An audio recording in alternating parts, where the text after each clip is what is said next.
नरम धूप दरख्तों के बीच उतर रही थी। जंगल में चहचहाट गूंज रही थी। इन्हीं दरख्तों में एक खूबसूरत हिरन नमदार हुआ, जिसके सींग सोने की तरह चमक रहे थे।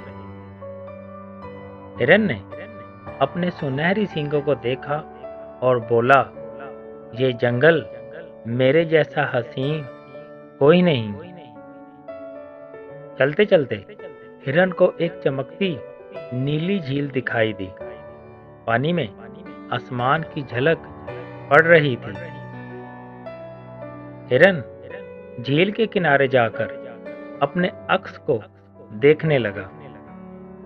वाह, मैं तो वाकई जंगल का बादशाह हूं। अचानक एक मेंढक ने छलांग लगाई। छप! पानी के छींटे हिरन के चेहरे पर जा पड़े। हिरन चिल्लाया, ओ बदसूरत मेंढक, मेरे अक्स पर पानी क्यों गिराया? यह खूबसूरत झील मेरी है।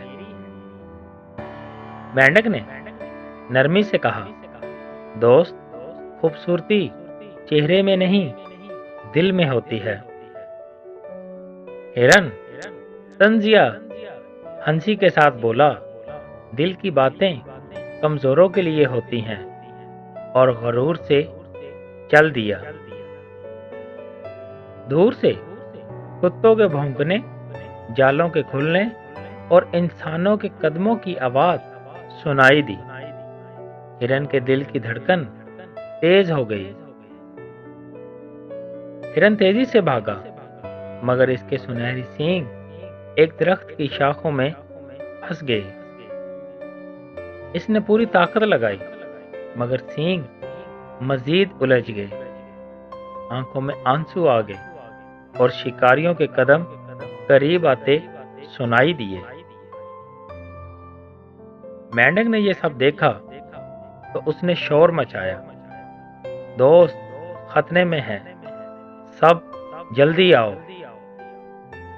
चिड़िया, बंदर और खरगोश दौड़ कर आए।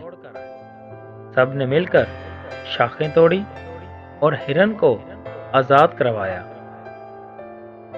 हिरन आजाद होकर मेंढक के सामने झुक गया और बोला, मैं गलत था, तुम सच्चे थे। मेंढक ने मुस्कुराकर कहा, अब तुम वाकई खूबसूरत लग रहे हो, क्योंकि तुम्हारे दिल में रोशनी आ गई है।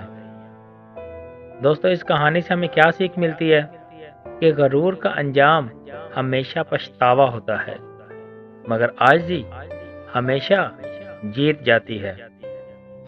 दोस्तों, अगर आपको हमारी ये कहानी अच्छी लगी हो तो हमारे चैनल को लाजमी सब्सक्राइब कीजिएगा।